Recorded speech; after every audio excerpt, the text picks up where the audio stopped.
யாத்ரா.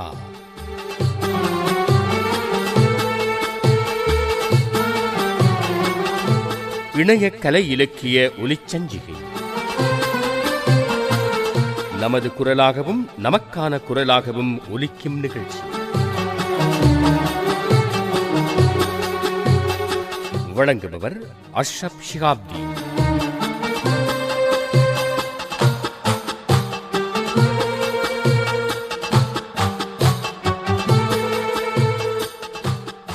யாத்ராவின் பழைய புதிய அபிமானிகள் அனைவருக்கும் அன்பு வந்தனங்கள். 2000ஆம் ஆண்டில் இலங்கையில் ஒரு தமிழ் கவிதை இதழாக தனது பயணத்தை தொடங்கியது யாத்ரா. 19 இதழ்களில் கவிதையும் கவிதை சார்ந்த படைப்புகளையும் கொண்டு அது வெளிவந்தது. புதிய கவிஞர்கள் முதற்கொண்டு மூத்த கவிஞர்கள் வரை இந்த இதழில் பங்களிப்பு செய்திருந்ததுடன் தனக்கென்று ஒரு தனி மரியாதையையும் வாசகர்களிடம் அது பெற்றிருந்தது. உயிர்த்துடிப்புள்ள கவிதைகளை பெற்றுக் கொள்வதில் அசௌகரியங்கள் ஏற்பட்ட காரணத்தால் பொதுவான கலை இலக்கிய சஞ்சிகையாக 20ஆம், 21ஆம், 22ஆம் இதழ்கள் வெளிவந்தன.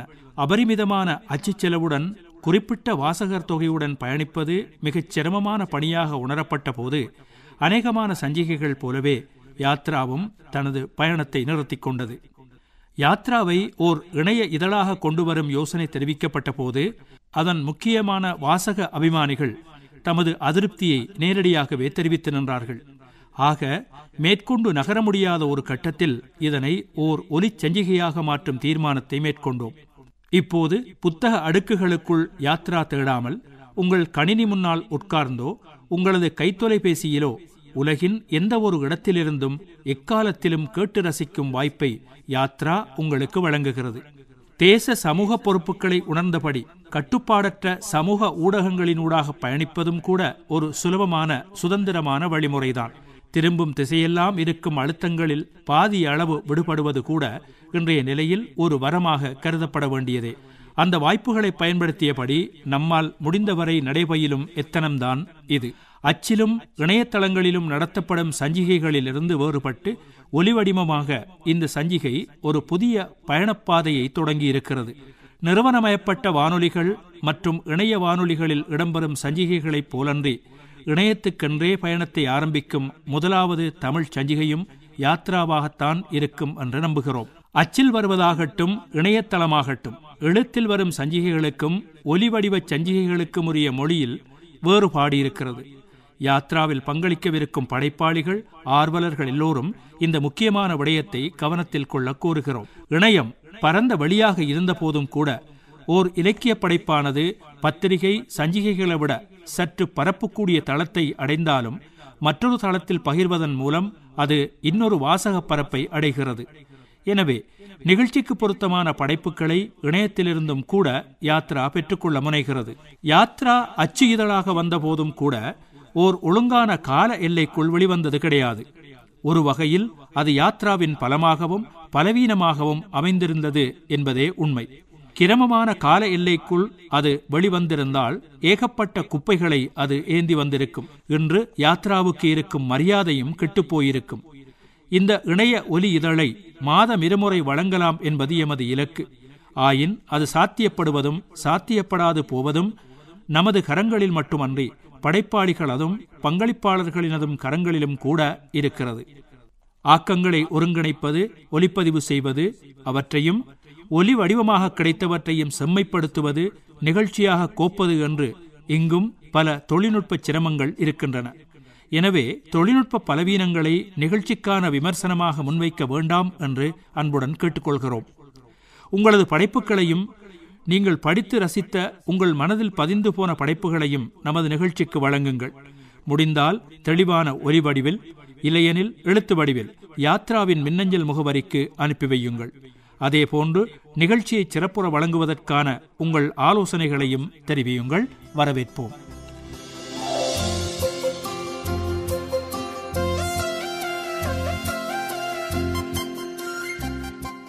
இந்த நிகழ்ச்சி ஐக்கிய அரபு அமீரகத்தில் பணிபுரியும் பொத்துவிலைச் சேர்ந்த நண்பர் ரசானா மனாஃப் அவர்களின் முழு அனுசரணையுடன் இடம்பெறுகிறது. அவருக்கு யாத்ராவின் நன்றிகள். இன்றைய நிகழ்ச்சியில் இடம்பெறுபவை: கலகத்தமிழ் அகராதி அதிலே கூட அவர் சொல்லுக்கு அர்த்தமில்லை அழுதே விட்டேன். அலி முட்டாள் என்று எலி நினைத்திருக்கும். கிண்ணியா அமீர் அலியின் கவிதை. ரொக் ஹட்சன் வலது கையில் சிவப்பு கைப்பட்டியுடன் வழியில் எதிர்ப்படும் மூதாட்டிகளையும் சிறார்களையும் உச்சி மோந்தபடி இடது கையை ஆகாயத்தை நோக்கி உயர்த்தியவாறு புதிய வானம் புதிய பூமி என்று பாடிக்கொண்டு வரவில்லை. உமா வரதராஜன் வழங்கும் காலநதி. எல்லாரும் ஒரு பாயில நான் ஒரு பாயை தலை கட்டி போட்டு அடுத்த பாய் அடி போட்டு 2 குத்து குத்திருவேன். மருதூர் கொத்தனின் ஈரா. தேடல் மனப்பான்மையுடன் இயங்கிய சமீம் அதுபோன்று பல ஆய்வுகளையும் இலக்கிய உலகிற்கும் குறிப்பாக தமிழ் அறிவுலகத்திற்கு வழங்கியிருப்பவர். முருகபூபதியின் இரங்கற்குறிப்பு. பூப்படைதல் பற்றி கேட்டதற்கே பச்சை மட்டையால் அடித்தவர் என் விஞ்ஞானாசிரியர். அமல்ராஜ் பிரான்சிஸ் கவிதை. ஜேமோகன் ஆரம்பத்துல இருந்து ஆனா மார்க்சினுடைய பல கட்டுரைகள் ஜேமோகன் ஒரு இந்துத்துவவாதியாக இயங்கி இருக்கிறார் என்றதை எடுத்து காட்டியிருக்குது. மோடி அரசியல் இலக்கியவாதிகள் குறித்து எஸ். ரமேஷ். நான் விரும்பி தொட்டதை ஏன் வேண்டாம் என்கிறாய்? நான் விரும்பி தொட்டதை ஏன் வேண்டாம் என்கிறாய்? முஃப்தா முகம்மட் கவிதை. இவன் நான் அசன்ஷா, இந்நாட்டின் தலை சிறந்த முட்டாள், என்னுடைய பிரதம ஆலோசகர். முஹம்மது பின் துக்ளக். சொந்த ஊரின் வாசம் தொலைத்து நகரங்களில் வசிப்பவர்களுக்கு வருத்தத்தையே கொடுக்கிறது தனிமை.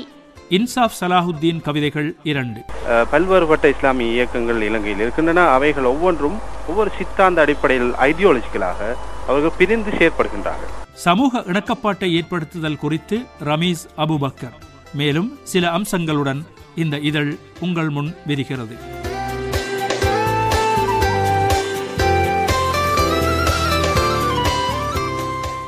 நிகழ்ச்சியின் முதல் அம்சமாக இடம்பெறுவது கிண்ணியா அமீர் அலியின் கவிதை.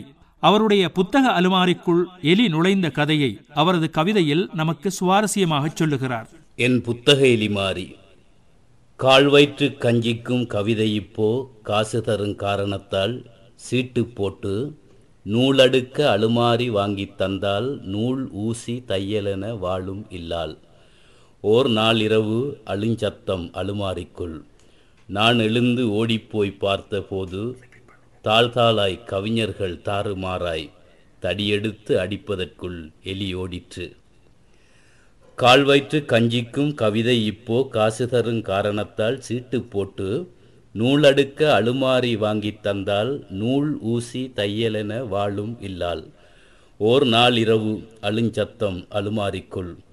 நான் எழுந்து ஓடிப்போய் பார்த்தபோது தாழ்தாளாய் கவிஞர்கள் தாறுமாறாய் தடியெடுத்து அடிப்பதற்குள் எலி ஓடிற்று. பாரதியார் குற்றுயிராய் கண்ணதாசன் பரிதாபம் மாங்கனியின் அட்டை மிச்சம். பாரதிதாசன் ஒவ்வை யாரும் யாரும் பாக்கியில்லை எல்லோரும் பாதி பாதி. பாரதியார் குற்றுயிராய் கண்ணதாசன் பரிதாபம் மாங்கனியின் அட்டை மிச்சம். பாரதிதாசன் ஒவ்வை யாரும் யாரும் பாக்கியில்லை எல்லோரும் பாதி பாதி. யார் அதிகம் பாதிக்கப்பட்டார் என்று அலுமாறே நூல் யாவும் ஆராய்ந்தேன் நான். பேரதிகம் பிரபல்யம் ஆனோரெல்லாம் பொல்லாத எலிப்பல்லுக்கு இரையாய் போனார். யார் அதிகம் பாதிக்கப்பட்டார் என்று அலுமாறே நூல் யாவும் ஆராய்ந்தேன் நான். பேரதிகம் பிரபல்யம் ஆனோரெல்லாம் பொல்லாத எலிப்பல்லுக்கு இரையாய் போனார். கவிதை போல் அவருக்கே விளங்குகின்ற கிறுக்கல்கள் விடுகதைகள் அலுமாரிக்குள் பௌத்திரமாய் அவரைப் போல் பலர் இருந்தார். கவிதை போல் அவருக்கே விளங்குகின்ற கிறுக்கல்கள் விடுகதைகள் அலுமாரிக்குள் பௌத்திரமாய் அவரைப் போல் பலர் இருந்தார். பல வருஷமாய் நானும் பாதுகாத்தோர். கவிஞர்தாம் 18 முறை வாசித்தும் கலகத்தமிழ் அகராதி அதிலே கூட அவர் சொல்லுக்கு அர்த்தமில்லை அழுதே விட்டேன். அலி முட்டாள் என்று எலி நினைத்திருக்கும்.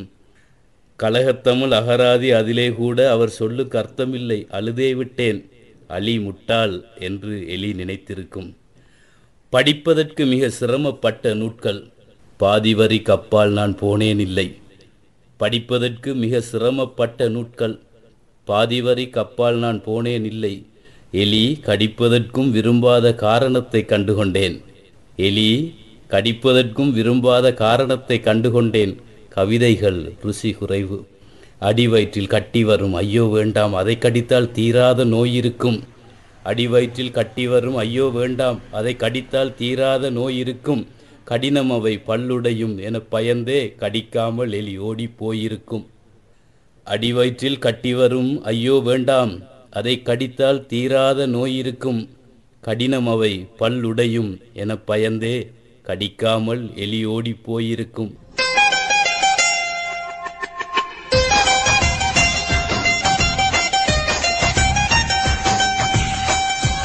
உமா வரதராஜன் வழங்கும் காலநதி. 15 வயது வரை நான் எம்ஜிஆரின் பரம ரசிகனாக இருந்தேன். சிறு வயதில் நான் எலும்பும் தோலுமாக தோற்றமளித்தமைக்கும் எம்ஜிஆர் மீது இருந்த பிரேமைக்கும் நெருங்கிய தொடர்பு இருந்தது என்று கூட சொல்லலாம். என் வகுப்பில் இருந்த தடியர்களின் அடியுதைகளிலிருந்து தப்புவதற்கும் தெருவில் தென்படும் குடிகாரர்களிடமிருந்து ஓடி ஒழிப்பதற்கும் அப்போதெல்லாம் நான் படாத பாடுபட்டு கொண்டிருந்தேன். இந்த நிலையில் தேவன் அனுப்பி வைத்த தூதனாக, ஒரு விடிவள்ளியாக எம்ஜிஆர் எனக்கு தோற்றமளித்தார். கெட்ட தடியர்களின் முகங்களில் அவர் விடும் வலுவான குத்துகள், குடிகாரர்களை உய்விக்கும் நோக்கில் அவர் பேசும் வசனங்கள், பாடல்கள் எல்லாம் என்னை வெகுவாகவே கவர்ந்து விட்டன. என்னால் முடியாத காரியங்களை செய்து முடிப்பதற்காகவே அவதாரம் எடுத்திருக்கும் ஒருவராக அவரை கண்டேன். 1961 வெளிவந்த அரசிலங்குமரியில் சின்னப்பயலே சின்னப்பயலே என அவர் பாடும்போது அந்த காட்சியில் அவருடைய இடுப்பில் இருக்கும் குழந்தையாக நான் மாறிவிட்டேன். அந்த இடுப்பிலிருந்து மறுபடியும் நான் இறங்கி வர சுமார் 9 வருடங்கள் ஆகின. வழக்கம்போல் சண்டை காட்சிகளை ஆவலுடன் எதிர்பார்த்து 10 வயதில், அதாவது 1967 நான் பார்க்க போன எம்ஜிஆர் படம் ஒன்று என்னை வெகுவாக ஏமாற்றிவிட்டது. படத்தின் தலைப்பான அன்பேவா என்பது கூட எம்ஜிஆர் பிரத்யேகமாக என்னை வெகு நெருக்கத்துடன் உரிமை எடுத்து திரையரங்குக்கு அழைப்பது போல்தான் போகும்போது தோன்றியது. ஆனால் நான் ஏமாந்து விட்டேன். ஒரே ஒரு சண்டை காட்சி, அதுவும் அந்த வடநாட்டால் வலிந்து வம்பு கிழித்திருக்காவிட்டால் அது கூட இல்லாமல் போயிருக்கும். அந்த இடத்தில் சரோஜாதேவியுடன் இன்னொரு டுயட்டை அவர் பாடியிருக்கக்கூடும். ஏழை பங்காளனாக அதுவரை நான் பார்த்து பழக்கப்பட்ட எம்ஜிஆர் இது பெரிய தொழிலதிபராக வந்தார். மலைப்பிரதேசம் ஒன்றில் அவருக்கு மாளிகை போன்றதொரு எஸ்டேட் வாசஸ்தலம் இருந்தது. ஓய்வெடுப்பதற்காக அங்கு வரும் அவருக்கு அதிர்ச்சி காத்திருக்கிறது. விடுமுறையை கழிக்க அந்த ஊருக்கு வந்த கதாநாயகியின் குடும்பத்துக்கு அந்த வாசஸ்தலத்தை அங்குள்ள பணியாள் வாடகைக்கு விட்டிருக்கிறார்.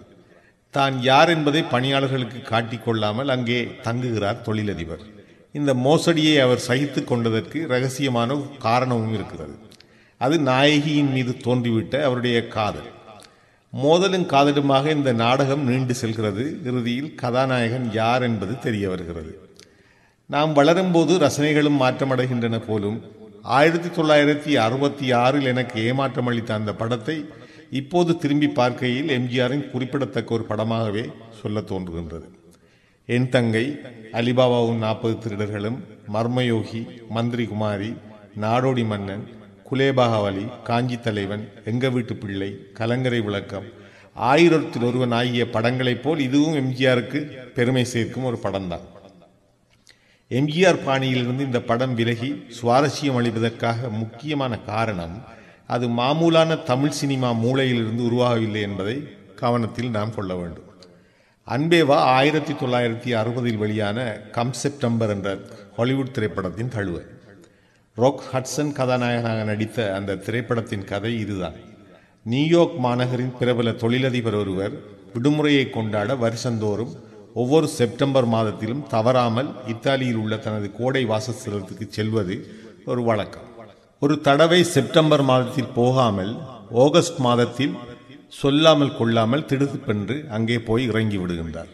அன்பேவாவுக்கும் கம் செப்டம்பருக்கும் உள்ள முக்கிய வித்தியாசம், ராக் ஹட்சன் வலது கையில் சிவப்பு கைப்பட்டியுடன் வழியில் எதிர்ப்படும் மூதாட்டிகளையும் சிறார்களையும் உச்சி மோந்தபடி இடது கையை ஆகாயத்தை நோக்கி உயர்த்தியவாறு புதிய வானம் புதிய பூமி என்று பாடிக்கொண்டு வரவில்லை. அன்பேவாவுக்கு இன்னொரு விசேஷம் இருந்தது. இந்த படத்தின் பாடல்களும் காட்சிகளும் மிகவும் சிரத்தை எடுத்து உருவாக்கப்பட்டிருந்தன. 1001 திரைப்படத்துடன் ஒரு முடிவுக்கு வந்த விஸ்வநாதன் ராமமூர்த்தி கூட்டணிக்கு பின்னர் MS விஸ்வநாதன் அவர்கள் தனித்து தன் இசையமைப்பை நிரூபித்த படம் இது. புதிய வானம் புதிய பூமி, லவ் பேர்ட்ஸ், நான் பார்த்ததிலே அவள் ஒருத்தியைத்தான், ராஜாவின் பார்வை ராணியின் பக்கம், அன்பேவா, வெட்கமில்லை நாணமில்லை, வன்சப்பப்பா ஆகிய பாடல்கள் 48 வருடங்களாகியும் இன்றும் இனிமை குலையாமல் ஒலித்துக் கொண்டிருக்கின்றன. என்றாலும் அதில் இடம்பெற்ற ஒரு பாடலுக்கு என் உயிருள்ளவரை ஒரு முக்கியத்துவம் உண்டு. அது என்ன என்பதை அடுத்த வாரம் பார்க்கலாம்.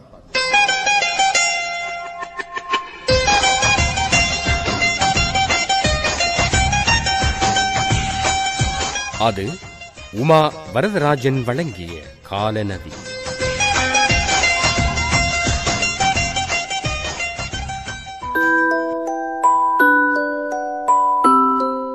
அடுத்த அம்சமாக வருவது கல்வியியலாளர், கவிஞர், நாடகாசிரியர், சிறுகதை எழுத்தாளர் என்கிற பன்முகம் கொண்ட படைப்பாளி மறைந்த மருதூர் கொத்தன் வி.எம். இஸ்மாயில் அவர்கள்.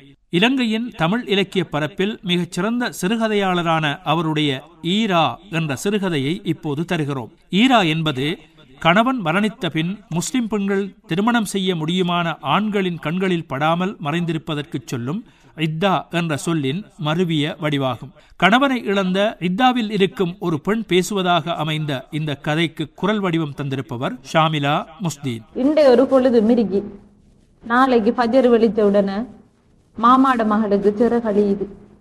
அவுத்துக்கணி மாமாட மகள் அலிமாமச்சி உலகம் தெரிஞ்சவ, அவ மீரா இருந்தவ. அவட புருஷனார் மவுத்தான வருஷம்தான் நான் அவருக்கு வாண்டன். நேர்த்தண்டா போல இருக்கி 3 வருஷம் எவ்வளவு சுருக்கா ஓடி பறிஞ்சிட்டு ஈரா இருக்கேண்டா லேசிப்பட்ட காரியமா? தலைக்கு எண்ணெய் பூசாம, சர்வாங்கத்துல பூனாரம் போடாம, வெள்ளை புடவையெல்லாம் உடுத்த வேணும். அலிமா மச்சி செல்லுக மாதிரி ஈராண்டா சிறவாசம்தான். அதுவும் குறைஞ்ச நாளா 4 மாசமும் 10 பொழுதும் இருக்க வேணும். அலிமா மச்சி இத்தா இருக்கக்குள்ள நான் தாலி அறுக்காத புதுப்பொன். அவக்கு இத்தா வேலி கட்ட நானும் பச்சை கிடு கிளச்சன். இவள் சரியான கை சுருக்கு காரியண்டு எல்லா பொண்டுகளும் கதைச்சு கண் வச்சாளுகள். எல்லாரும் ஒரு பாயில நான் ஒரு பாயை தலை கட்டி போட்டு அடுத்த பாய் அடி போட்டு 2 குத்து குத்திருவேன். 3 குத்து குத்தினா ஒரு பாய். என்ற சீதேவி காக்காக்கு நாளையோட சவக்கத்து வாசல் துறப்பற்றும். ஈன கதைக்கவ என்ற மூத்த மதினிதான். அவர் உடப்புறப்புகள் அல்லாவுக்கு மத்திகமா நடக்கிறவள். எந்த நலவு நட்டுகள் அவளுதான் கவனிக்கிறவள். அல்லாஹுத்தால் அவளுக்கு 20லையும் நல்ல வாட்சியத்தை கொடுப்பான். நான் இத்தாவை விட்டு வெளியான உடனே அவருக்கு ஸ்வர்க்கத்து வாசல் திறந்துருமா. பொண்டாட்டி மாதிரி இத்தா இருந்தா புருஷன் மாறுற பாவ தோஷங்கள் குறையுமா, ஆக்கினையும் குறையுமா. அப்படி இல்லதா உள்ள ஈரா இருக்கிறதால ஆம்பளைக்கு அங்குத்து வழியில ஒன்றுமில்ல. அவர் மவுத்தாகிற அண்டைக்கும் ஊடு கூடி இருக்கலாம். அப்படி என்றா அந்த புள்ள அவருக்குத்தான் என்று ஆக்களுக்கு எம்பினகாட்டத்தான் இத்தா இருக்க. பொன் பிடிக்கக்கூடிய முதகார ஆம்பளையில பார்க்காம இருக்கிறதுக்கு தான் இத்தா இருக்கா. புருஷனார் மகுத்தான் அண்டைக்கு வேற புருஷனுக்கு வாழ்க்கப்படலாம் என்றதுதான் மம்மதிய மார்க்கம். மறுபுருஷனுக்கு வாண்டா பொறக்க புள்ள அவர்றையா இவர்றையா என்று தெரியாம போகும். இதுக்காத்தான் இத்தாவில காத்திருக்க. இது மூத்தம்மா ஈமான் இஸ்லாம் எல்லாம் தெரிஞ்சவ. ஒரு ஒகுத்து தொழுக விட மாட்டா. மிருவடி காலில தான் நடப்பா. அவ சொன்னா சரிதான். அவ பள்ளிக்கூடம் வச்சு பிள்ளைகளுக்கு குருவான் ஓதி கொடுத்தவ. நான் எண்ணிக்கு இருந்ததெல்லாம் ஆகிற சமான்ல அவருக்கு நன்மை கிடைக்கும் என்றுதான். இத்தா வீட்டுக்கையும் பாப்பா காக்கா தம்பி எல்லாரும் வாரதானே. வேற ஆம்பளையில தான் வரப்படான்றது இதுக்கு தானாக்கும். அப்ப புள்ள தாச்சி மாறும் வரப்படா வகுத்துல இருக்கிறது. ஒருவேளை ஆம்பளை புள்ளியா இருக்கும் என்று செல்லுகிறதெல்லாம் இந்த சனத்தின் புழுடாதான். வகுத்துக்க இருக்கிற ஆம்பளை புள்ள தந்துருமா? இந்த ஜனங்கள் மார்க்கத்தை பத்தி விளங்கி இருக்கிறதும் குறவுதான். ஆசியத்து முத்தமா செல்லி காட்டாட்டி எனக்கும் தெரியாது.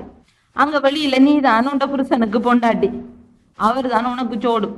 அவன் முந்தி முடிச்ச தட்டுவாணிகள் தான் தலாக்கு சொல்ல வெஜ்ஜிட்டாளுகள், அடங்கா மாறியல். பாவம், மூத்தம்மாக்கு என்ன தெரியும்? நான் அவருக்கு ஆகிரத்துல சோடியாம் என்ற மனம் சொல்லுது. நான் அவருக்கு சோடி இல்லைண்டு. முந்தி 3 பொண்டாட்டி மாற ஒருத்திக்கு பின்னால ஒருத்தியா முடிச்சார். அவளுகளும் 2-3 வருஷம் இருந்து போட்டு வேணாம் என்றுட்டாளுகள். அவளுகள் தான் என்ன செய்வாளுகள்? ஆள் என்றால் பார்வைக்கு லட்சணம்தான். காணி பூமிக்கு குறைச்சலா, மாடு கண்டுக்கு குறைச்சலா, நகை நட்டு இல்லையா, ஒகுத்துக்கு ரிசுக்கு கொடுக்கலையா? இதெல்லாம் இருந்தா மட்டும் காணுமா? நானும் எண்ணி கக்கிசப்பட்டு தாங்க இல்லாம தானே மையதீன் மச்சானோட தொடுப்பு வச்சேன். அவருக்கு வாழுகத்துக்கு முந்தி மையதீன் மச்சான் எங்கட விட்ட பாய் வாங்க வருவார். என்னோட விளையாடினவளுகளுக்கெல்லாம் நடையில ஒரு புள்ள, கக்கத்துல ஒரு புள்ள. அவளுகளை காணக்க எனக்கு வெப்பிசாரம் தாங்காது. ஒருவரும் இல்லாத நேரத்துல குளறுதான். உம்மாதான் என்ன செய்வா? அவவும் தாலி அருந்த கைம்பொண்டாட்டி. எனக்கு மாப்பிள்ளை எடுக்க அவவாழ தவுலத்து காணுமா? இப்படி இருக்கத்தான் மையதின் மச்சான் பாய் வாங்க வருவார். நல்ல இளந்தாரி, மொட்டை தலை இல்லாம சோக்கும் கீக்குமா இருந்தார். இன்னொரு சாதியா பார்க்க தொடங்கினார். எனக்கும் அவர் ஆன கிடுகுகளால பார்த்துக்கிட்டு இருந்தா பசியே வாரதில்லை. இப்படி இருக்கத்தான் அவர் 3வது பொண்டாட்டிய தலாக்கு சொல்லி போட்டு என்ன வந்து முடிச்சார். அவருக்கும் சாச்சாட வயது. ஒரு நாளுக்காவது புருஷன் பொண்டாட்டியா இருக்காட்டி வாண்டுதான் என்ன புரோசனம். போட்ட திரத்திக்கிட்டு சாவல் மிரிக்கிறத கண்டா என்ற கல்வியை உருகி போகும். நான் தான் என்ன செய்கிற? மையதின் மச்சான் ரோட்டுல போறத கண்டாலே அவரை விழுங்கிறதான் எனக்கு மனம். அவர் மின்னோட கேலி கதப்பார். சில நேரத்துல கவியும் பாடுவார். முந்தின தொழுப்பறிகள் செய்யாத பாக்கிசத்தை நீ செஞ்சிருக்காய். அவளுகள் வகுத்துல ஆண்டவன் ஒரு காய கொடுக்கல. உண்ட வகுத்துல தான் காய்ச்சிருக்கி. 4 மாசம் என்றா துடிக்குமே.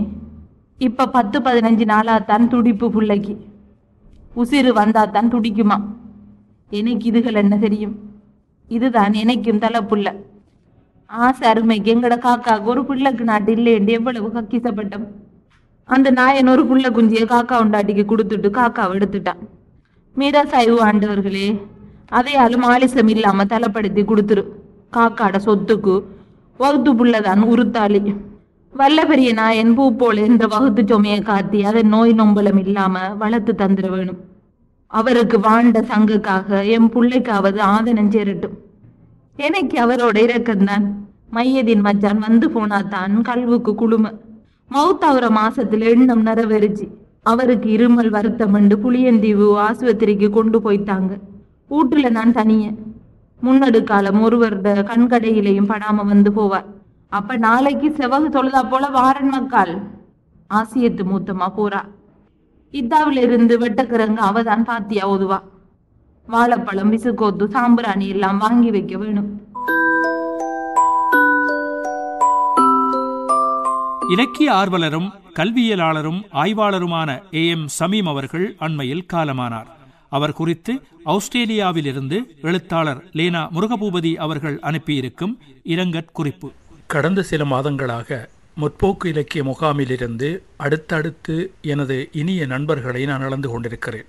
இலங்கை முற்போக்கு எழுத்தாளர் சங்கத்தின் முன்னாள் செயலாளர் நண்பர் பிரேம்ஜி ஞானசுந்தரன் அவர்களின் மறைவின் துயரத்தின் சுவடு மறையும் முன்னர் தமிழ்நாட்டில் மூத்த படைப்பாளி இலக்கிய விமர்சகர் தி.க. சிவசங்கரன் மறைந்தார். அவருக்கு இரங்கல் எழுதி எனது நினைவுகளுக்கு அவரை மீண்டும் அழைத்து மனதிற்குள் உரையாடி கொண்டிருந்த வேளையில் இதோ நானும் வருகிறேன் என்று நெஞ்சத்தினுள் பிரவேசித்து விட்டார் எமது இனிய நண்பர் சமீம் அவர்கள். அவரது மறைவு செய்தியை அறிந்தவுடன் கடந்த காலங்கள்தான் ஓடி வருகின்றன. நான் இலக்கிய உலகில் பிரவேசித்த காலப்பகுதியில், அதாவது 1972ஆம் ஆண்டு காலப்பகுதியில் தான் சமீம் எனக்கு அறிமுகமானார். அவர் கம்பளை ஜாகிரா கல்லூரியிலும் பின்னர் மட்டக்களப்பு பிராந்திய கல்விப் பணிப்பாளராகவும் பணியாற்றிய காலகட்டத்தில் எமது இலங்கை முற்போக்கு எழுத்தாளர் சங்கத்தின் பணிகளிலும் தீவிரமாக இணைந்து இயங்கினார். ஸ்ரீலஸ்ரீ ஆறுமுக நாவலருக்கு 150வது ஜனன தினம் நாடு பூராவும் கொண்டாடப்பட்டது. அவரை சமயம் சார்ந்த குருபூசை நிகழ்வு சிமிழுக்குள் அடைப்பதற்கு முயன்ற காலப்பகுதியில் அவரது சமுதாய பணிகளில் இருந்த மனித நேய முற்போக்கு செயற்பாடுகளை வெளியுலகுக்கு தெரியப்படுத்தியவர்களில் சமீம் அவர்கள் முக்கியமானவர். போர்த்துகீசரும் அவர்களை தொடர்ந்து ஒல்லாந்தரும் அதன் பின்னர் பிரிட்டிஷாரும் இலங்கையை சூறையாடி கொண்டிருந்த வரலாற்று பின்னணியில் இலங்கையின் வடபுலத்தில் கொடிய பஞ்சம் நிலவிய பொழுது ஏழைகளின் பசி போக்குவதற்காக தெரு தெருவாக கஞ்சித்தொட்டி இயக்கத்தை தொடங்கியவர் ஆறுமுக நாவலர் என்ற உண்மை தகவலை ஆய்வுக் கண்ணோட்டத்துடன் வெளியே தெரிய வைத்தவர் எங்கள் சமீம். எல்லாம் நேற்று போலிருக்கிறது. ஆறுமுக நாவலர் வாழ்ந்த காலத்தில் ஏற்பட்ட பஞ்சத்தின் போது பட்டினியால் மடிந்த ஒரு மனிதனின் சடலத்தை பிரேத பரிசோதனை செய்த பொழுது அவனது வயிற்றிலே மாடுகள் மேய்ந்துண்ணும் புற்கள் இருந்தமை கண்டுபிடிக்கப்பட்டதாக ஒரு பிரிட்டிஷ் ஆய்வாளர் பதிவு செய்திருந்த அதிர்ச்சியான தகவலை சமீம் தனது உரையில் குறிப்பிட்டார். இயல்பிலேயே தேடல் மனப்பான்மையுடன் இயங்கிய சமீம் அதுபோன்று பல ஆய்வுகளையும் இலக்கிய உலகிற்கும் குறிப்பாக தமிழ் அறிவுலகத்திற்கு வழங்கியிருப்பவர். இலங்கையில் பல ஆண்டுகளுக்கு முன்னர் நடந்த முஸ்லிம் மற்றும் சிங்கள மக்களிடையே ஏற்பட்ட கலவரத்தின் பொழுது பாதிக்கப்பட்ட முஸ்லிம் மக்களுக்காக பொன் ராமநாதன் குரல் கொடுக்கவில்லை. அவர் சிங்கள மக்களின் பக்கம் நின்று வாதிட்டுவிட்டு நாடு திரும்பினார். அவரை பல்லக்கில் வைத்து கொண்டாடி ஊர்வலமாக அழைத்து வந்தார்கள் என்ற வரலாறு இருக்கிறது. இந்த பக்கச்சார்பு நடவடிக்கையை சமீம் பல்வேறு ஆதாரங்களுடன் ஆய்வு செய்து பதிவு செய்துள்ளார். அவர் தமிழ் மொழிக்கும் குறிப்பாக இலங்கையில் முஸ்லிம் சமுதாயத்துக்கும் தனது ஆய்வுப் பணி மற்றும் கல்விப்பணி ஊடாக மேற்கொண்டுள்ள சேவை வரலாற்றில் பதிவு செய்யப்பட வேண்டியது. சமீம் போன்றவர்கள் அவர்கள் வாழும் காலத்திலேயே பாராட்டி கொண்டாடப்பட்டிருக்க வேண்டியவர்கள். எனினும் கொழும்பில் முற்போக்கு இலக்கிய கலைமன்றம் சார்பில் இலக்கியவாதி லெனின் மதிவானம், நீர்வை பொன்னையன் முதலானவர்களின் முயற்சியினால் அவர் பாராட்டி கௌரவிக்கப்பட்டார் என்பது ஆறுதலான செய்தி. இறுதியாக 2011ஆம் ஆண்டில் நாம் இலங்கையின் முதலாவது சர்வதேச தமிழ் எழுத்தாளர் மாநாட்டை நடத்திய பொழுது நானும் மாநாட்டு அமைப்புக்குழுவின் நிதிச் செயலாளர் திரு பூபாலசிங்கம் சிறிதரசிங்கம் சமீம் அவர்களை நேரில் சந்தித்து அழைப்புதலை வழங்குவதற்கு சென்றோம். அச்சமயம் சமீம் உடல்நலக் குறைவுடன் இருந்து எமது பணிக்கு ஆசி வழங்கினார். ஒரு காலத்தில் மூத்த தலைமுறையினால் இயங்கச் செய்யப்பட்ட இலக்கிய இயக்கம் இன்றைய தலைமுறையினரால் முன்னெடுக்கப்பட வேண்டும் என்று வாழ்த்தினார். இன்றைய தலைமுறையினர் சமீம் போன்ற மூத்த தலைமுறை இலக்கியவாதியை, சிறந்த ஆய்வாளரை கனம் பண்ணுதல் வேண்டும். அவரை பற்றிய நினைவுகள் சாசுவதமானவை. சமீம் அவர்களின் குடும்பத்தினருக்கு எமது ஆழ்ந்த அனுதாபங்களை தெரிவிக்கும் அதே சமயம் அவரது பிரிவினால் துயருற்றிருக்கும் இலக்கிய நண்பர்களின் துயரத்தில் நானும் இணைந்து கொள்கிறேன்.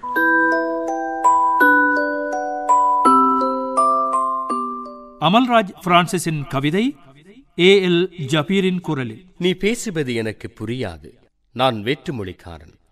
நீ பேசுவது எனக்கு புரியாது, நான் வேற்றுமொழிக்காரன். உனது கேள்விகளுக்கு விடை தெரியாது, நான் கேள்விகளுக்கு மட்டும் பழக்கப்பட்டவன். உனது கேள்விகளுக்கு விடை தெரியாது, நான் கேள்விகளுக்கு மட்டும் பழக்கப்பட்டவன். பிரிட்னி ஸ்பியர்ஸின் புதுப்பாடல் பற்றி கேட்காதே. இளையராஜா என்கின்ற கிணற்றை விட்டு நான் வெளியே வந்ததில்லை. பிரிட்னி ஸ்பியர்ஸின் புதுப்பாடல் பற்றி கேட்காதே. இளையராஜா என்கின்ற கிணற்றை விட்டு நான் வெளியே வந்ததில்லை. ஆரோனின் நாவல் பற்றி பேச வேண்டாம், நான் சுஜாதாவின் பிரபஞ்சத்தில் சாகடிக்கப்பட்டவன். ஆரோனின் நாவல் பற்றி பேச வேண்டாம், நான் சுஜாதாவின் பிரபஞ்சத்தில் சாகடிக்கப்பட்டவன். நீ அணியும் ஆடைகளில் எனக்கு ஆர்வம் வந்ததில்லை.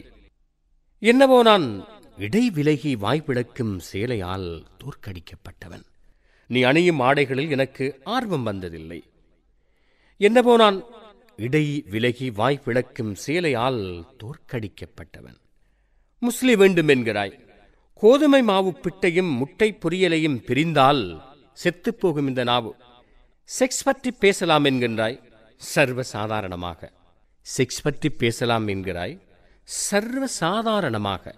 பூப்படைதல் பற்றி கேட்டதற்கே பச்சை மட்டையால் அடித்தவர் என் விஞ்ஞானாசிரியர். பூப்படைதல் பற்றி கேட்டதற்கே பச்சை மட்டையால் அடித்தவர் என் விஞ்ஞானாசிரியர். நீ விஞ்ஞான பெண், நானோ மெஞ்ஞான ஆசாமி. நீ விஞ்ஞான பெண், நானோ மெஞ்ஞான ஆசாமி.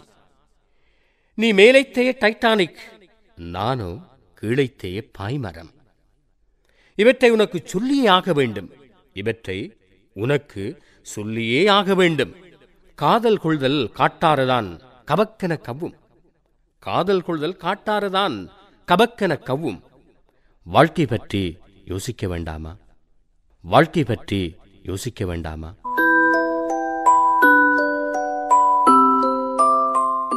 இந்திய அரசியலில் மோடி ஓர் ஆபத்தான புயல். இரத்தக்கரை படிந்த அவர் இந்திய பிரதமராகிவிடக் கூடாது என்று மனிதாபிமானிகள், சமூக செயற்பாட்டாளர்கள், எழுத்தாளர்கள், கவிஞர்கள், புத்திஜீவிகள் அணிவகுத்து நிற்கும் அதேவேளை தமிழ் இலக்கிய பரப்பில் ஜோடி குரூஸ், ஜெயமோகன், சாரு நிவேதிதா ஆகியோர் மோடி ஆதரவு நிலைப்பாட்டை கொண்டிருக்கின்றனர். இவர்களது ஆதரவால் மட்டும் மாற்றங்கள் ஏதும் இடம்பெற்றுவிடப் போவதில்லை என்ற போதும் இவர்களது நிலைப்பாடு தமிழ் இலக்கிய பரப்பில் அதிர்ச்சியையும் பெரும் சர்ச்சையையும் ஏற்படுத்தித்தான் இருக்கிறது. இந்த விடயம் குறித்து இலக்கிய ஆய்வாளரும் கவிஞரும் கல்வியலாளருமான எஸ். ரமேஷ் அவர்களது கருத்தை கேட்டோம். அவர் சொல்கிறார், ஜோடி குரூஸ் மிக முக்கியமாக முதன்மை அவர் ஒரு கிறிஸ்தவர். அவர் ஏன் இந்த மோடி அவர் ஆதரிக்கிறார் என்று சொல்லி பார்க்கக்குள்ள அவரோட முதலாவது அடிசூல் உலக என்ற நாவல் அதாவது கிறிஸ்தவ திருச்சபையை பற்றி அதுல அவர் ஏராளமாக எழுதி அவர் அதனால பாதிக்கப்படுற 4 வருடங்க காலமாக தன்னுடைய சொந்த ஊரான உபரிக்கு போக முடியாத ஒரு கால நேரத்துல கட்டாயம் அவர் ஒரு இந்துத்துவவாதியாக காட்டிக்கொள்ள முற்படுற. அவருடைய நாவல்களையும் எடுத்து பார்த்தோம் என்று சொன்னா ஆரம்ப கால பெருதவர்கள் ஒரு இந்துவாதிகளாகவே இருந்தது என்று சொல்லியும், அதே நேரத்துல முஸ்லிம்களாலேயும் போர்த்துகேயராலேயும் அவர்கள் மதம் மாற்றப்பட்டதை பற்றி அவர் நிறைய இடங்கள்ல கவிச்சிருக்கிறார். அப்ப இந்த சந்தர்ப்பத்துல அவர் மோடிய கட்டாயம் வலுவாக ஆதரிக்கிறதுக்கு காரணம் என்னன்னு சொன்னா, அவர் ஆரம்பத்துல தன்னை ஒப்பிடி காட்டிக்கொண்டு பிறகு அவருக்கு கட்டாயம் திருச்சுவ சபையை எதிர்த்ததால ஊருக்குள்ள போக முடியாத ஒரு சூழல் இருக்கிற அந்த பட்சத்துல மோடியை ஆதரிக்க வேண்டிய ஒரு துர்பாக்கிய நிலைக்குள்ள தள்ளப்படுற. அதனால மோடியை ஆதரிக்கிறேன் என்று கூறியதன் காரணமாகவும் அவர் பிரச்சனைகளை எதிர்நோக்க விளைகிறாருன்னு சொன்னா அதுல மிக முக்கியமான ஒன்று, கீதா அவருடைய நாவல் ஆலிசூல் உலக மொழிபெயர்க்க முற்படுறார். இவர் மோடிட்ட போட்டேன் என்று சொன்ன உடனே அவர் அதை மொழிபெயர்க்க மாட்டேன் என்று சொல்லி அவ நிராகரிக்கிறார். அதே நேரத்துல இவர் இந்த இந்துத்துவத்தை ஏற்றுக்கொண்டதுக்கும், அதாவது மோடியை ஆதரிக்க வேண்டிய ஒரு தேவைக்கும் இவர் ஆனந்த நீலகண்டன் இவருக்கு பின்னால இருக்கிறன்ற ஒரு கருத்தும் இருக்குது. இந்த வகையில நான் நினைக்கிறேன் என்னன்னு சொன்னா, இந்த காரணங்களாலதான் ஜோடி குரூஸ் மோடியை ஆதரிக்க வேண்டிய ஒரு துர்பாக்கிய நிலைமைக்கு உள்ளாகிறார் என்று சொல்லி நான் நினைக்கிறேன். அடிப்படையிலேயே அவர் ஒரு இந்துத்துவவாதியாகவே இருந்திருக்கிறார். திருச்சபையினுடைய வன்முறைகளையும் ஊழல்களையும் அவர் ஆலிசூல் உலகில எழுதி இருக்கிறார். அதே நேரத்துல பாண்டிய நாட்டு கொற்கையை பற்றி பேசக்குள்ள அவர் மிக முக்கியமாக ஒரு கருத்தை வைக்கிறார் என்று சொன்னா, கொற்கையில இருந்த முத்து குளிக்கின்ற பிரதவர்கள் இந்துத்துவவாதிகளாகவே இருந்திருக்கிறாங்க என்று சொல்லி அவர் அந்த நாட்டாரியல் பற்றி கூறக்குள்ளையும் கிறிஸ்தவர்களாக இருந்தாலும் இன்றைக்கும் அவங்க தேங்காய் ஒடிச்சிட்டு கடலுக்கு போற ஒரு இதை அவர் ஒரு பாடலூடாக பாடி காட்டுற ஒரு இது யூடியூப்ல இருக்குது. அவருக்கு அந்த மைய உணர்வு அவர் ஒரு இந்துத்துவவாதியாக இருந்திருக்கிறார்.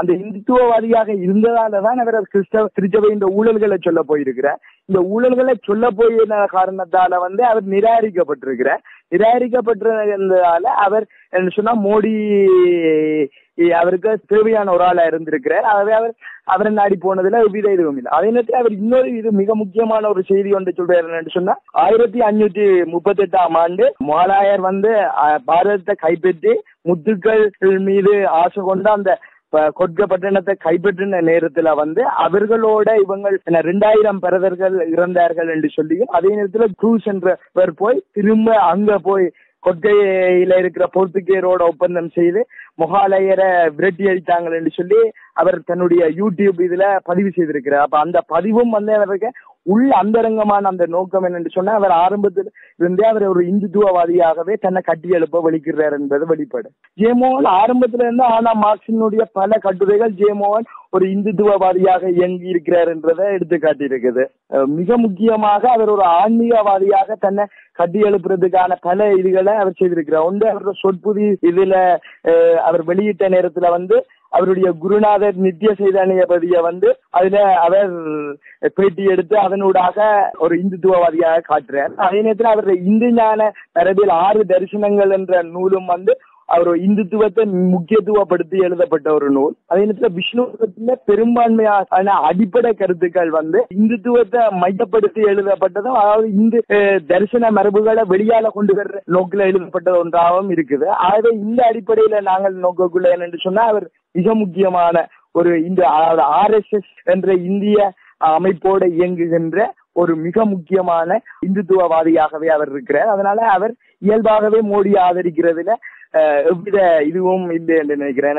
அது வெளிப்படையான ஒரு விஷயம். முதன்மையும் மூலமாக அவர் இந்துத்துவவாதியாகவே வாழ்ந்து கொண்டிருக்கிறார். இந்திய தத்துவ தரிசனங்களை வெளியால கொண்டு வருகின்ற ஒருவராகவே அவர் அறியப்படுறவராகவும் இருக்கிறார். அப்ப அந்த கருத்துல மாற்றம் இல்லை. சாரசி மீதியாக ஒரு சிரிப்பா இருக்குது என்னன்னு சொன்னா, அவரது ஆரம்பத்துல அந்த நித்யானந்தர் சீசியராக மோடி கூட இருந்திருக்கிறார். அதே நேரத்துல சாரு நிவேதிகாவும் ஆரம்பத்துல நித்யானந்தர் சீசியரா இருந்திருக்கு. இப்ப சன் டிவியே நித்யானந்தரை போக்கஸ் பண்ணிச்சதோ அதோட நித்யானந்தரை எடுத்துட்டேன்.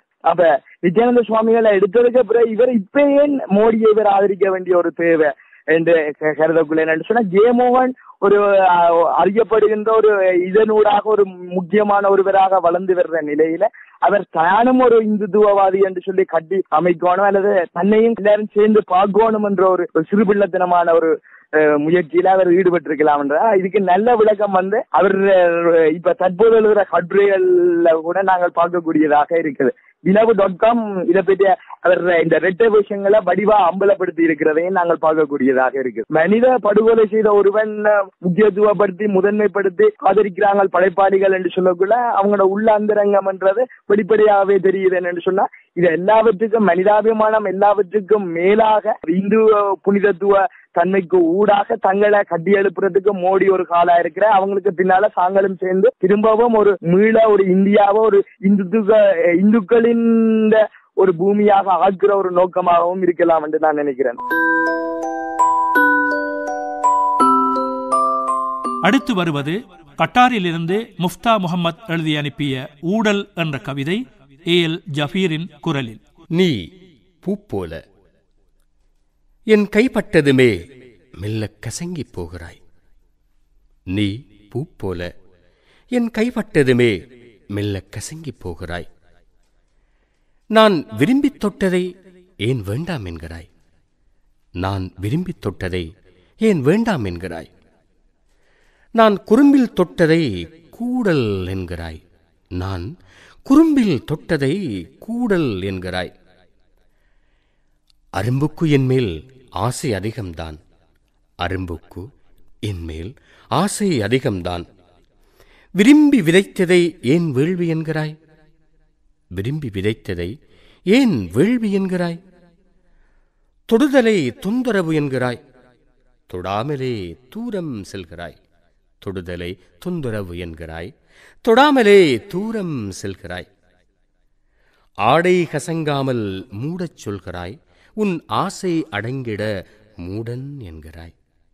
ஆடை கசங்காமல் மூடச் சொல்கிறாய். உன் ஆசை அடங்கினால் மூடன் என்கிறாய். புரியாத புதிர் நீ, புரிவதில் எனக்கு எதிர் நீ. புரியாத புதிர் நீ, புரிவதில் எனக்கு எதிர் நீ. வா நீ, வா நீ. ஒரு பாதையிலே நாம் ஓடிப் பார்க்கலாம். உறங்காமலே ஏதும் தேடிப் பார்க்கலாம். வா நீ, ஒரு பாதையிலே நாம் ஓடிப் பார்க்கலாம்.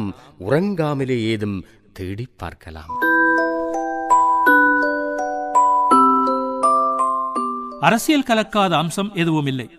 சினிமா அரசியலுக்காக எவ்வாறு பயன்படுத்தப்படுகிறது என்பதை யாருக்கும் விளக்கிச் சொல்லும் அவசியம் கிடையாது. அரசியலையே சினிமாவாக்கி வெளியிடப்பட்டதுதான் சோ ராமசாமியின் முகமது பின் துக்ளக் என்ற திரைப்படம். அது வெளிவந்த காலத்தில் தடை செய்யப்பட்ட போதும் ஒளி நாடாக்களாக பட்டி தொட்டி எங்கும் பரவியது. அந்த படம் முழுக்கவும் இன்றைக்கும் எல்லா தேசங்களுக்கும் பொருந்தும்படியாய் இருப்பது அதன் சிறப்பு. அந்த திரைப்படத்திலிருந்து ஒரு துளி. உனக்கு அசன்ஷாவை அறிமுகப்படுத்தி வைப்பதில் நான் மிக்க பெருமை அடைகிறேன்.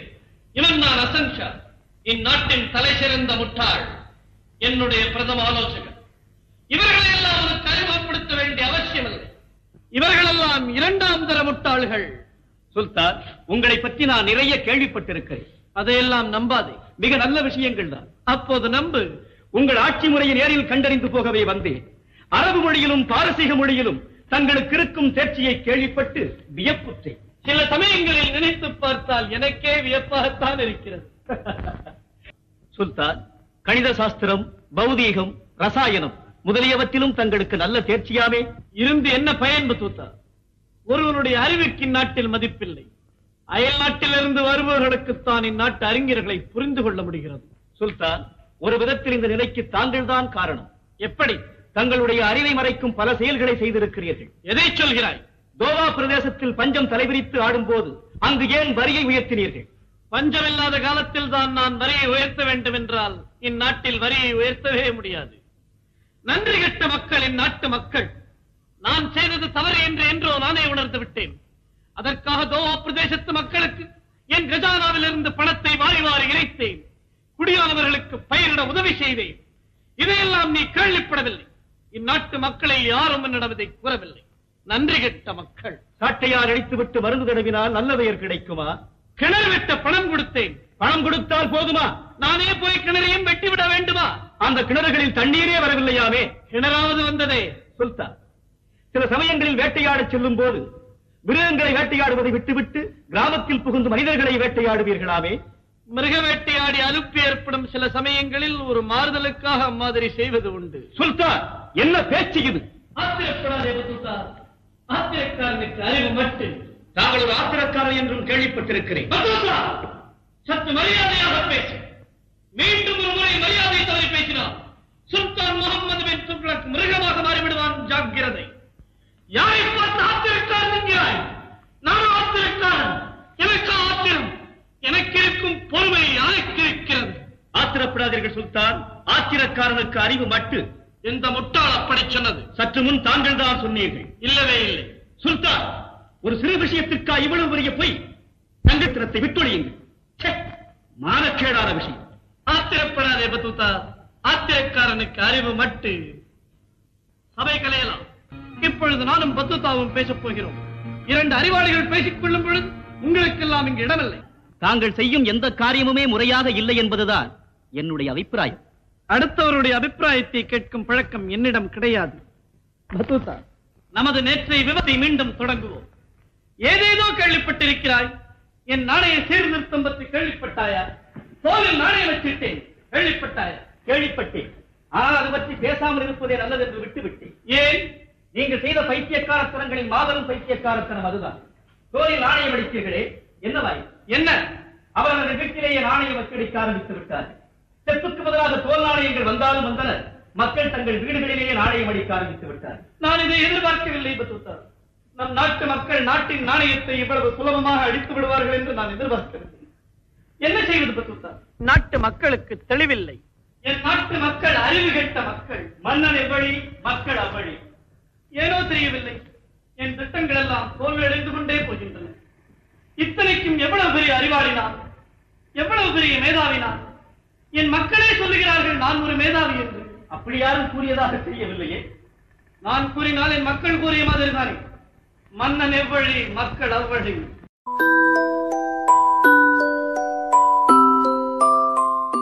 இன்சாஃப் சலாஹுத்தீன் எழுதிய 2 கவிதைகள் அடுத்து வருகின்றன. ஷைஃபா பேகம் அப்துல் மலிக் குரலில். அந்தியில் எழும் கவிதை. சொந்த ஊரின் வாசம் தொலைத்து நகரங்களில் வசிப்பவர்களுக்கு வருத்தத்தையே கொடுக்கிறது தனிமை. சொந்த ஊரின் வாசம் தொலைத்து நகரங்களில் வசிப்பவர்களுக்கு வருத்தத்தையே கொடுக்கிறது தனிமை. ஒரு மழை துளியின் அடர்த்தி போல எப்போதும் அது ஈரத்தை தருகிறது. யாருடனாவது தொலைபேசியில் பேச இறந்தவைகளை மீட்டிப் பார்க்க வைக்கிறது. பிறகு எதையாவது நினைக்க வைத்து கவனத்தை கலைக்கிறது. இழந்தவைகளை அடையத் தூண்டுகிறது. மறக்க முடியாத ஒரு நிகழ்வை அடிக்கடி நினைக்க வைத்து இதயத்தை கணக்க வைத்து விடுகிறது. வாழ்வை நொந்து கொள்ளச் செய்கிறது. ஒரு பட்டாம்பூச்சியின் சிறகுகள் உதிர்வது போல சந்தோஷத்தை உதிர்த்து விடுகிறது. நினைவின் எல்லா தொலைவுகளையும் ஒரு முறை சுற்றி வந்து நடுக்கத்தை ஏற்படுத்துகின்றது. வெறுமை என்றால் என்னவென்பதை நமக்கு கற்பிக்கின்றது. மறைந்திருக்கும் கண்ணீர் துளிகளை வரவழைத்து விடுகிறது. பின் இந்த அந்தியில் எழும் இந்த கவிதையை எழுத வைத்து விடுகிறது தனிமை.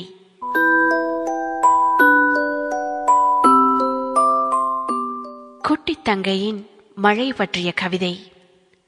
மழையின் ஒவ்வொரு துளியும் அதனை முழுமையாக ரசிப்பதற்கு இடம் தருவதே இல்லை. ஒரு துளியின் பிரமாண்டம் அதை விட்டும் பார்வையை அகலச் செய்வதே இல்லை. மழை ரசனையின் பாடல். ஒவ்வொருவரும் அதனை ஒவ்வொரு வயதில்தான் புரிந்து கொள்கிறார்கள். குட்டித் தங்கை, சின்ன சின்ன மழை துளிகள் சேர்த்து வைப்பேனோ? பாடலை எழுதி மனனமிட்டு கொண்டு அடுத்த மழைக்காக காத்திருக்கிறாள்.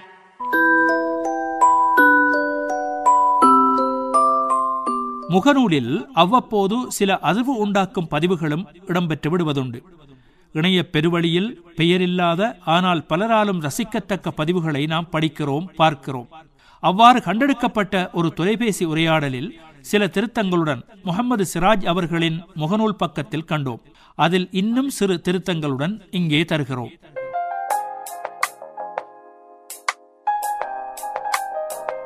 நேத்து லோடேத்தியாச்சு வந்து சேர்ந்துடும். நேத்து ஏத்தினா இன்னைக்கு எப்படியா வந்து சேரும்? ஏன் ஆகாம இங்க இருந்து இப்பெல்லாம் 8 மணித்தியாலம் தான். ரோட்டெல்லாம் அந்த மாதிரி. ஆனா இன்னும் பேமெண்ட் தான் வரல. ஏன் வராம? தம்பி பேருக்கு செக் அனுப்பியாச்சு. ஆறு ராஜலிங்கம் பேருக்கா? அவனுக்கு தான் அக்கவுண்டே கிடையாது. அதனால என்ன, செல்ஃப் செக் தான் அனுப்பியிருக்கேன். எவ்வளவு அமௌண்ட்? 24 கோடி.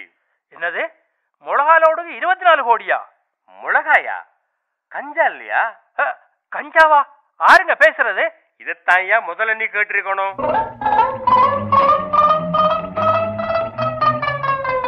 இன்று முஸ்லிம்களுக்கு எதிரான இனவாத நெருப்பை தணிக்கும் வகையில் முஸ்லிம்கள் என்ன செய்யலாம் என்ற கருத்து பகிர்வு அடுத்து இடம்பெறுகிறது. ரமீஸ் அபுபக்கர் தனது கருத்தை இப்படி தெரிவித்தார். சமூக இணக்கப்பாட்டை ஏற்படுத்துவதில் முஸ்லிம்கள் எந்த வகையில் பங்களிப்பு செய்யலாம் என்பதே தலைப்பு. இந்த விடயத்தை 4 விதமான பரிமாணங்களில் நோக்கலாம் என நான் கருதுகிறேன். முதலாவது, பொதுமக்கள் என்ன வகையில் பங்களிப்பு செய்யலாம் என்பதாகும்.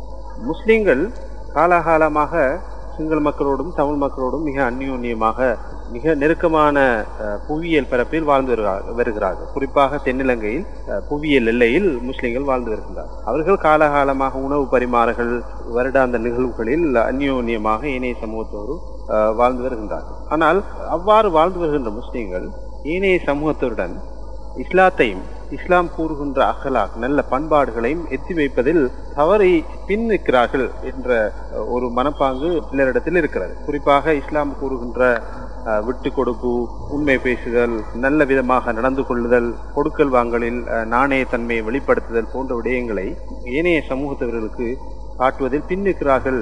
அதே போன்று இஸ்லாத்தை ஏற்றி வைப்பதற்கும் அவர்கள் தயங்குகிறார்கள் என்ற குற்றச்சாட்டும் முஸ்லிம்கள் மீது எழுந்து வருகின்றது. ஆகவே இந்த விடயங்களை கொஞ்சம் கொஞ்சமாக ஏனைய சமூகத்துகள் மத்தியில் எத்தி வைப்பதற்கு முஸ்லிம்கள் தன்னுடைய நன்னடத்தை, இஸ்லாம் கூறும் நன்னடத்தை, அகலாக்குகளை வெளிக்காட்டுவதற்கு முயற்சிப்பதனூடாக இந்த சமூக ஒருமைப்பாட்டை ஏற்படுத்துவதில் முஸ்லிம்கள் முன்னிற்கலாம் என்பது முதலாவது கருத்து. இரண்டாவது, இஸ்லாமிய இயக்கங்கள் சித்தாந்த அடிப்படையில் பிளவுபட்டு நிற்கின்றன. இந்த காலகட்டத்தில் பல்வேறுபட்ட இஸ்லாமிய இயக்கங்கள் இலங்கையில் இருக்கின்றன. அவைகள் ஒவ்வொன்றும் ஒவ்வொரு சித்தாந்த அடிப்படையில் ஐடியாலஜிக்கலாக அவர்கள் பிரிந்து செயற்படுகின்றார்கள். இன்று இஸ்லாத்துக்கும் முஸ்லிம்களுக்கும் இடையிலே பாரிய சவால்கள் உள்நாட்டிலும் வெளிநாட்டிலும் சர்வதேச ரீதியிலும் ஏற்படுத்தப்பட்டு வருகின்றன. அதிலும் குறிப்பாக இன்று குர்ஆனில் சொல்லப்படாத விஷயங்களை திரிவுபடுத்தி கூறுகின்ற சில தீவிரவாத இயக்கங்களும் இன்று உருவெடுத்து வருகின்றன. அதே போன்று அதனுடைய செயற்பாடுகள் மிக தீவிரமாக வளர்ந்து வருகின்றன. ஆகவே அந்த செயற்பாட்டை முறியடிப்பதற்கு இந்த இஸ்லாமிய இயக்கங்கள் எல்லோரும் ஒன்று சேர்ந்து ஒரு பொதுவான நிகழ்ச்சியின் அடிப்படையில் இஸ்லாத்தையும் முஸ்லிம்களையும் பாதுகாக்க வேண்டும், குர்ஆனை திரிவுபடுத்துவதை முற்றுப்புள்ளி வைக்க வேண்டும் என்ற நோக்கத்தின் அடிப்படையில் ஒன்று சேர்ந்து இயங்கி, குறிப்பாக அரசு சார்பான தலைவர்களையும் சமய தலைவர்களையும் சந்தித்து இது சம்பந்தமான விளக்கங்களையும் தெளிவுகளையும் ஏற்படுத்துவதற்கு முயற்சி செய்யாமல் அவர்கள் பிரிந்து நிற்பது வருந்தத்தக்க விடயமாக காணப்படுகின்றது. இவ்வாறு செயற்பாடுவார்களாக இருந்தால் இணக்கமான செயற்பாட்டை ஏற்படுத்துவ முஸ்லிம்கள் இணக்கமாக வாழ்வதற்கான முன்னுதாரணமாக இந்த இஸ்லாமிய இயக்கங்கள் செயற்படலாம் என்பது என்னுடைய இரண்டாவது கருத்து. மூன்றாவது, கல்வி நிறுவனங்கள், குறிப்பாக முஸ்லிம் கல்வி நிறுவனங்கள் புத்திஜீவிகள் மட்டத்தில் குறிப்பாக இப்படியான கலந்துரையாடல்கள், சமயங்களுக்கு இடையிலான கலந்துரையாடல்கள், ஆய்வுகள், விழிப்புணர்வு கருத்தரங்குகள் என்பன நடத்தப்படுவது மிக குறைவாக காணப்படுகின்றது. அதிலும் குறிப்பாக சிங்கள மாணவர்களை கொண்ட கல்வி நிறுவனங்கள் இவ்வாறான நிகழ்வுகளை ஏற்பாடு செய்வதனூடாக இஸ்லாத்தையும் இஸ்லாம் கூறுகின்ற விடயங்களையும் நல்ல முறையிலே தெளிவுபடுத்தி இப்பொழுது இனவாதிகளால் தீவிரவாத குழுக்களினால் ஏற்படுத்தப்படு வருகின்ற இஸ்லாத்தை பற்றிய முஸ்லிம்களை பற்றிய தப்பு அபிப்பிராயங்களை இல்லாமல் செய்வதற்கு அல்லது களைவதற்கு ஒரு முயற்சியை மேற்கொள்ளலாம் என்பது என்னுடைய மூன்றாவது கருத்து. கல்வி நிறுவனங்களில் அல்லது புத்திஜீவிகள் மட்டத்தில் இவ்வாறு முயற்சியை மேற்கொள்ளலாம் என்பது மூன்றாவது கருத்து. நான்காவதாக, இலங்கையில் உள்ள முஸ்லிம் அரசியல்வாதிகள் ஆளுங்கட்சியை சேர்ந்தவர்களாக இருந்தாலும் அவர்கள் தங்களுடைய கட்சிகளின் அடிப்படை, கொள்கையின் அடிப்படையில் இப்பொழுது தலைக்கு மேல் வெள்ளம் போய் கொண்டிருக்கிறது. அதாவது முஸ்லிம்களை பற்றி இந்த நாட்டில் உள்ள முஸ்லிம்களையும் குர்ஆனையும் இஸ்லாத்தையும் கொச்சைப்படுத்துகின்ற அளவுக்கு இந்த தீவிரவாத இயக்கங்கள் செயற்பட்டுக் கொண்டிருக்கின்றன. அதற்கு அரசு ஆதரவும் தாராளமாக கிடைக்கிறது. ஆனால் இருந்த போதும் இந்த அரசியல்வாதிகள் தங்களுக்குள் பிரிந்து நின்று பொதுவான எதிரியை அடையாளம் கண்டு அதனை மேலிடத்துக்கு கொண்டு சென்று அதனை தீர்ப்பதற்கு பதிலாக தங்களின் கொள்கைகள் சார் விடயங்கள் தான், அரசியல் கொள்கை சார் விடயங்களில் தான் அவர்கள் பிரிந்து நின்று செயற்படுபவர்களாக இருக்கின்றார்கள். அவை இவ்வாறான அரசியல்வாதிகள் தங்களுடைய பொதுவாக இந்த கட்சி பேதங்களை மறந்து இஸ்லாத்துக்கும் முஸ்லிம்களுக்கும் ஏற்படுத்தப்பட்டு வருகின்ற இவ்வாறான செயற்பாடுகளுக்கு எதிராக செயற்படுவதற்கு பொதுவான அஜெண்டா நிகழ்ச்சிகளில் கட்சி வேதங்களை மறந்து அரசியல் தலைவர்களை ஏனைய மத தலைவர்களை சந்தித்து இவ்வாறான செயற்பாடுகளுக்கு முற்றுப்புள்ளி வைப்பதற்கு ஒரு முயற்சிப்பார்களா இருந்தால் இந்த நாட்டில் ஒரு ஒருமைப்பாட்டை ஏற்படுத்துவதற்கு அல்லது நல்லிணக்கத்தை ஏற்படுத்துவதற்கு ஒரு முயற்சி மேற்கொள்ளலாம் என்பதே என்னுடைய 4வது விடயமாக இருக்கிறது.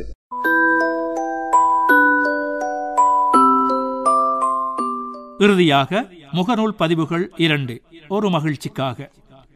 இது சஃப்வான் பஷீர் எழுதியது. இலங்கையில் வீட்டுக்கு வீடு சமாதான நீதவான்கள், ஆனால் கோர்ட் வாசல்களில் மக்கள் நிரம்பி வழிகிறார்கள். இது தாஜ் அஸ்ரி எழுதியது. சித்திரை வேலிலிருந்தும் விஜயின் படங்களிலிருந்தும் இறைவா என்னை பாதுகாத்தருள். யாத்ரா நேயர்களே, இத்துடன் 1வது நிகழ்ச்சி நிறைவுக்கு வருகிறது. இன்றைய நிகழ்ச்சிக்கு அனுசரணை வழங்கிய நண்பர் பொத்துவில் ரசானா மனாப் அவர்களுக்கும், தொழில்நுட்ப உதவி வழங்கிய ராஃபித் மரைக்கார் மற்றும் பங்கெடுத்த அனைவருக்கும் நன்றி தெரிவித்து விடைபெறுகிறோம். நன்றி.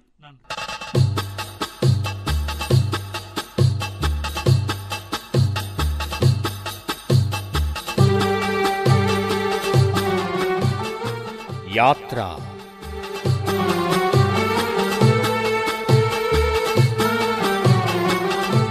இணைய கலை இலக்கிய ஒலிச்சஞ்சிகை. நமது குரலாகவும் நமக்கான குரலாகவும் ஒலிக்கும் நிகழ்ச்சி. வழங்கியவர் அஷ்ரப் ஷிகாப்தீன்.